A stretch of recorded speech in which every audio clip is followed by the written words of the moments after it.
Açığı bu videonu çəkib-çəkməyə arasında çox düşündüm. Çünki hələ də başa düşə bilmirəm ki, sahibkarların əksəriyyəti niyə bu səhvi etməyə davam edir? Bu videonu da əslində kimisə qınamaq üçün çəkməmişəm.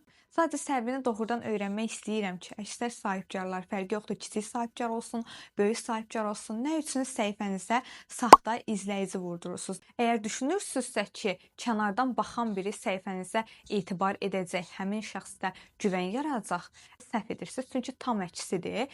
Səhifənizin izləyicisinə baxacaq həmin insan, daha sonra paylaşımların rəyinə baxacaq, görəcək yoxdur. Bəyənmə sayısına baxacaq, görəcək yerlə göy qədər fərq var və içində bir şübhə yaranacaq. Düşünəcək ki, əlbəttə ki, bu saxta izləyicilərdir. Və bir müddətdən sonra özünüz də həqiqətən motivasiyadan düşəcəksiniz və bu saxta izləyicilərin səhifəyə heç bir faydasının olmadığını görəcəksiniz. Və sual verə bilərsiniz ki, mən öz məhsulum və ya xidmətimlə maraqlanan real insanları səhifəmə necə cəlb edə bilərəm?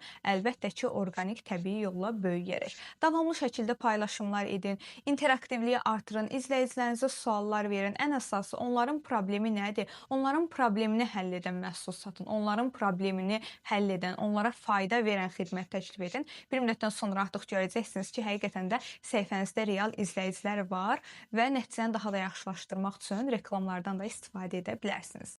Daha faydalı paylaşımlar üçün səhifəmi izləməyi unutmayın.